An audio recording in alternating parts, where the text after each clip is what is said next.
Hello, Insta family. It's Dr. T here coming to you on a Thursday night. I've got to say, I had full intentions of jumping on to a live last Friday as part of Women's Health Week. In fact, I had this fantastic question from Colleen that I was going to answer, and life just got in the way, and I can't believe that it's already Thursday. So I hope you guys are doing really, really well. I hope you've had a good week. I hope you've done some things for yourself, and I thought I would jump on here and do a quick rapid fire Q&A. If there are any questions, please don't hesitate to drop them into the comments section. But I do want to answer a question from Colleen, who posted this last week as part of Women's Health Week. And I thought it was a really timely, appropriate question. So it goes something like this. Is there a way that I can, as a young woman, check my fertility? I have a history of endometriosis and ovarian cysts, and I just want to make sure that I'm going to be able to have kids in the future or possibly freeze my eggs. So it's a bit of a mixed question. So I suppose trying to address the first part of the question, is there a test that I can do to, as a young woman, check my fertility? The simple answer to that is no. We aside from actually trying to conceive with a partner or perhaps with donor sperm, there's no good reliable test that we can say, this is going to tell us what percentage chance you have of falling pregnant. There are a couple of markers that we use to assess quality and or quantity of eggs, because ultimately they are the basis of falling pregnant, and then there's some other conditions. So as I've discussed before, you can do ovarian reserve tests. AMH is one of those, or an antral follicle count on an ultrasound to assess the quantity of eggs. As far as assessing quality, well, the chances of you falling pregnant as a result of quality is largely commensurate with your age. So the older that you get, your natural fertility is going to go down. And we know that it starts to drift down after 30, and once you hit around 37, then you kind of fall off the precipice. And so we've got both this quality and quantity issue. So as a young woman, the good thing is you've got youth on your side from a quality point of view. The only test then we have is to move forward with ovarian reserve testing, such as the AMH or the antral follicle count.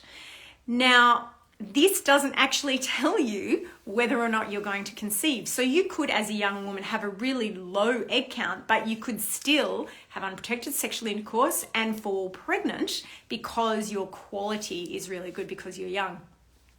The one thing I will say is there are certain conditions that we know are going to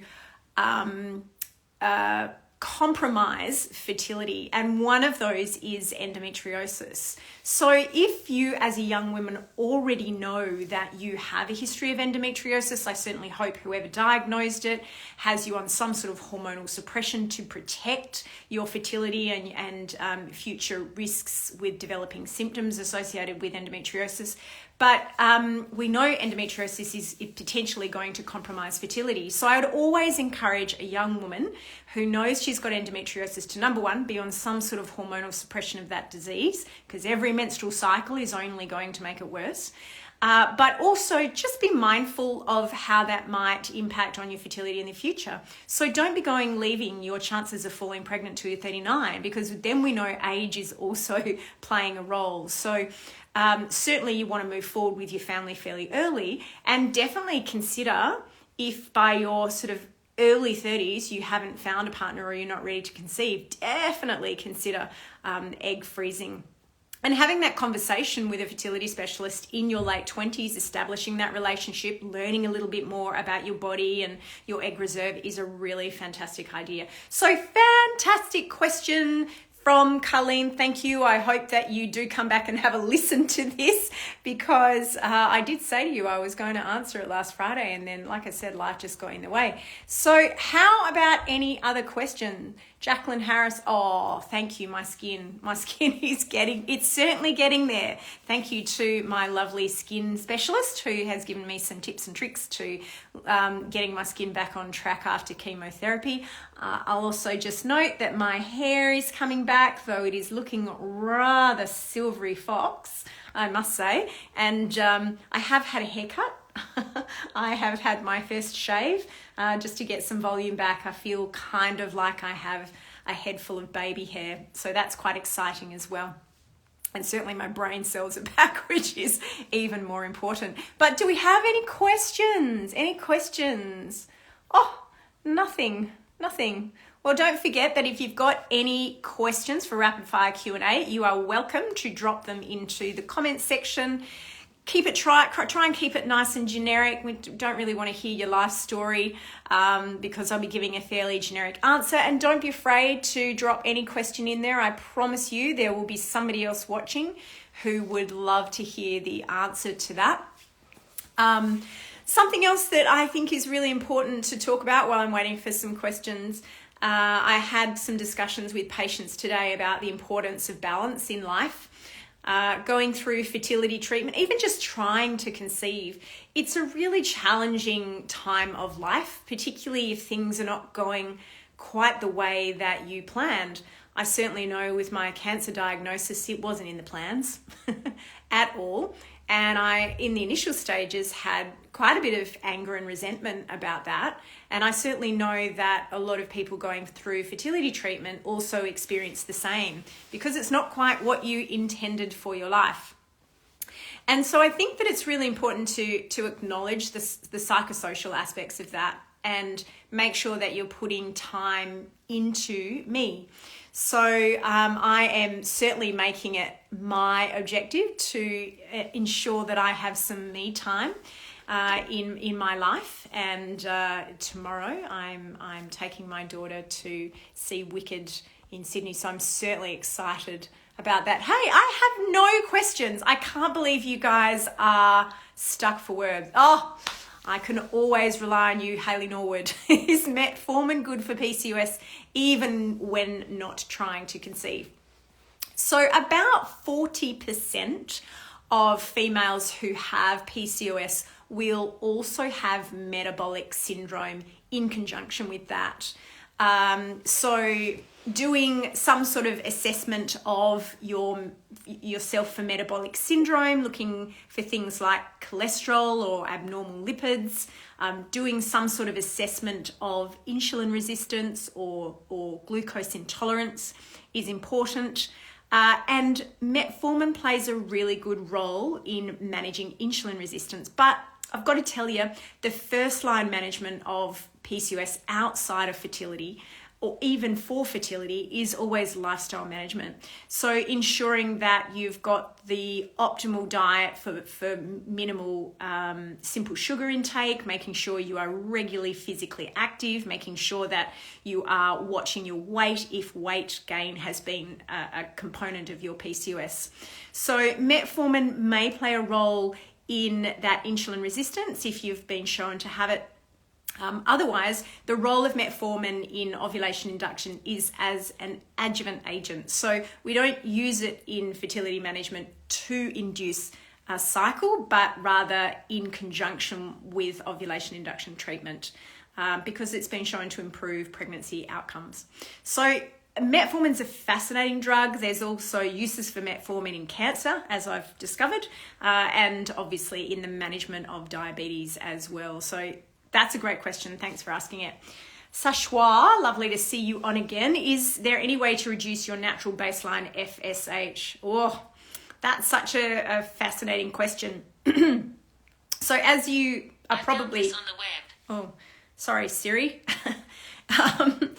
As you may know, FSH is produced by the pituitary gland to stimulate the release of the growth of follicles in the ovaries.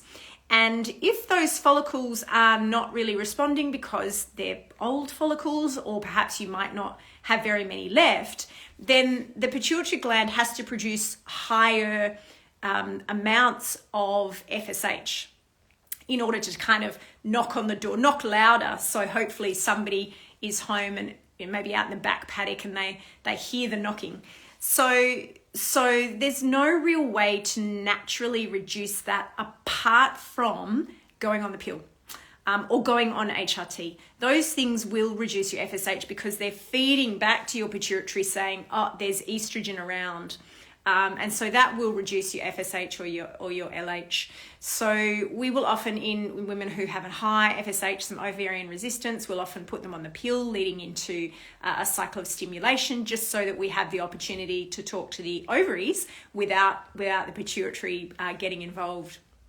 But yes, no real natural way to reduce the FSH. It will drop in a cycle once the ovaries have responded. So what you actually see when you're tracking is it's high initially, but it will drop when the ovary starts to produce follicles and they release estrogen, and that estrogen feeds back and the FSH will drop. So that's a great question. A little bit of basic endocrinology, physiology there. Good question. Anything else, gang? Any other questions that people might have? Otherwise, I'm going to wrap it up because I've got to go pack my suitcase. A couple of good questions there tonight. Let me see if there's anything else. Nothing else. My pleasure. Nothing else coming through. Oh, well, that was a quite easy night for me. So I remember saying to you guys around about 6 months ago, before my life took a slight turn in the road, that I might take a little bit of a risk and bring some of you guys on live to one of my future Q&As and see if we can answer some questions live. So I'm thinking maybe November we might start doing that. So if you think it's a good idea, then drop us some comments. We'll have to figure out how to do it. I know a colleague of mine has done it before, but just bringing a person into the live to chat about something to do with their fertility, so that we can get some really lived experiences. But aside from that, I'm going to wrap things up. Thank you so much for jumping on. I hope you have a great weekend. I hope if you're in Perth, your house wasn't too affected by the storms.